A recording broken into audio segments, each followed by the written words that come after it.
Number 1. Benita Gay Chamberlain, age 24, disappeared from Eugene, Oregon on February 23, 1978. Benita was last seen at 10 a.m. at the Sacred Heart Hospital near 13th Avenue and Hilliard Street. Her infant daughter, who was born 10 days earlier, had remained in the hospital due to a premature birth. Benita was there on the morning of her disappearance to nurse the baby and was scheduled to finally take her home after 1:30 p.m. that day. She called a friend from the hospital and was excited about taking her daughter home. She may have left the hospital with the intent of purchasing a crib for the baby, and some reports say she was last seen driving out of the parking lot.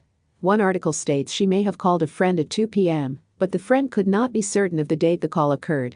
It's unclear whether this is the same call as is described elsewhere as her calling a friend from the hospital. Then she just vanished.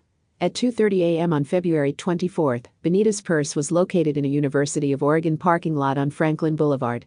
Her car was found abandoned at a Coca-Cola bottling plant at 1585 Franklin Boulevard a few hours later. This location was only a block east of the parking lot where her purse was located, and both locations were within 1 mile of the hospital. Benita, who also had 2 older children, was separated from her husband, John Chamberlain, and in the process of a divorce when she vanished, but Benita's daughter has learned that John Chamberlain showed up at the hospital that day and was seen there with her.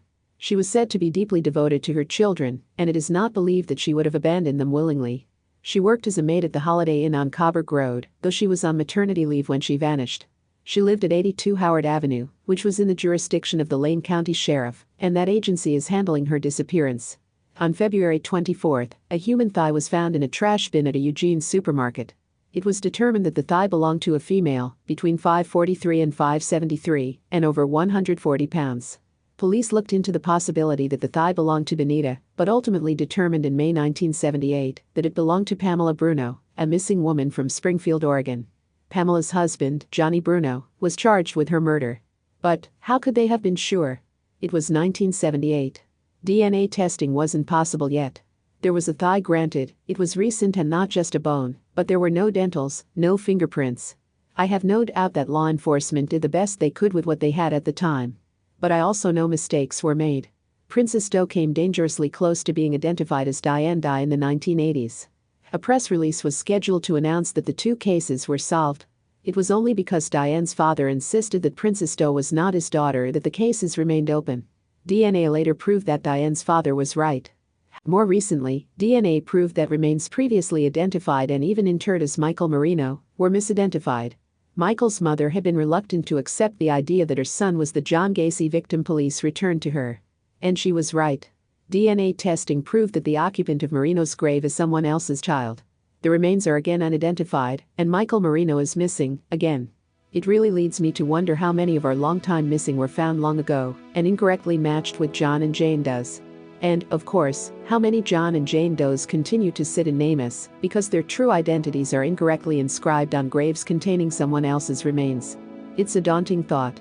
It makes me want to go back through solved cases from the pre-DNA era and see how conclusive the identifications actually were. But then I think, how do you go to a parent who buried their beloved son or daughter decades ago and say I think there may have been a mistake? Okay, I seem to have gone off on a bit of a tangent, but the point I was getting to was that I didn't think they could have been sure the thigh wasn't Benita's, unless they had a way of determining that the thigh belonged to someone who hadn't recently given birth and/or wasn't nursing. I didn't think they could be sure that Pamela Bruno's actual remains aren't in NamUs, because Pamela isn't listed as missing. Even if the thigh did belong to Pamela, is the rest of her body sitting somewhere awaiting identification? Then I came across this blog, which goes into a lot of detail about the murder of Pamela Bruno, and states that the identification was made through laboratory analysis.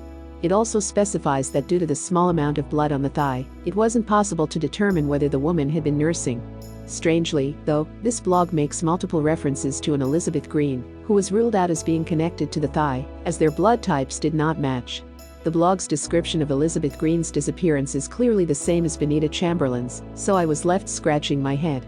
Was there also an Elizabeth Green missing, and someone just confused the circumstances of her disappearance with Benita's? It turned out that the blog author just decided to use a fictitious name. I think I went down this whole rabbit hole for nothing, though, as Johnny Bruno did confess to the murder and dismemberment of his wife, Pamela. Normally when I get sidetracked while researching a case, and it turns out not to be relevant, I remove anything I might have written that turns out to be unrelated to the missing person. I'm making an exception here, though. Although I am now convinced that the thigh did not belong to Benita, I think it was still worth looking into. It's important to point out that identifications back then were educated guesses and were not 100% verified. Benita's daughter has a Facebook page set up to try to find answers, and another one of her daughters has created a video explaining the importance of child fingerprint kits. In the video, she hints at some doubt as to the identification of the thigh, saying there's no way to go back and see if they were right. I hope Benita can be found soon. Number 2. Gary Locklear, age 15, was last seen in Charleston, South Carolina on September 6, 1974. At about 11 p.m. on the day of his disappearance, he was seen walking down Remount Road in the Charleston Farms community, headed home from a friend's house. His friends saw him walking toward a fast food joint, where he paused, turning around to look down the street. At that point, his friend went back into his house. Gary never arrived home, and has never been heard from again. He left his wallet at home, and was barefoot. His parents said there were thunderstorms that night. Locals recall hearing about the possibility that serial killer Donald Pee Wee Gaskins may have been involved in Gary's disappearance. As far as I can tell, there is nothing linking them, except that Gaskins lived in the area at the time, and Gary vanished during the time Gaskins was active. Gaskins was arrested in 1975 and remained in prison until his execution in 1991. During his prison stay, he spoke with a biographer and reportedly stated he had been responsible for over 100 murders. Authorities have never been able to validate his claim, however, and he has only been convicted of 9. Gary was described as an average boy who got along well with his family. He had just joined the junior varsity football team and had a nearly new motorcycle waiting for him at home, as it was the eve of his 16th birthday. Although Gary is described as a good kid who had a happy home life, there have been a couple indications that there may have been some typical teen growing pains. A post on Reddit suggests that as one of 7 children, Gary may not have felt he was a priority. Number 3. Melissa Lyneck, age 15, disappeared from Pensacola, Florida on June 25, 1992. Melissa left the home of her boyfriend, Brian Kittle, on Blakely Drive at about 8 p.m. after an argument. She was believed to be headed to a friend, Lisa's house. Brian went after her, walking with her part of the way before turning back, leaving Melissa to walk the rest of the way alone. Her destination was at Patricia Drive and Clara Street, about a mile walk in total, according to media accounts. It's been suggested that the above information, which has been published on various missing persons sites and in news articles, is at least partially incorrect. Map searches show that the 2 locations are actually nearly 5 miles apart, close to a 2-hour walk. Someone with personal knowledge of the case believes that the home she departed from wasn't Brian's home, but that of a mutual friend, and that Brian lived much closer to Lisa's home. Strangely, Melissa's purse was left behind. In light of the confusion explained above, I'm not clear on exactly where the purse was left. It wasn't like Melissa to leave without her purse. This has led both her family and authorities to suspect foul play, and Brian has been named a person of interest. Law enforcement reclassified her disappearance as a homicide after statements from Brian and other witnesses were suspicious. It's worth noting that there are other questions as to the facts that have been reported on the case. An article published a few weeks after her disappearance states that Lisa had spoken with Melissa on the phone just before she left Brian's home, and that she told her that Brian was going to walk with her. This, of course, differs from recent reports of him running after her following an argument.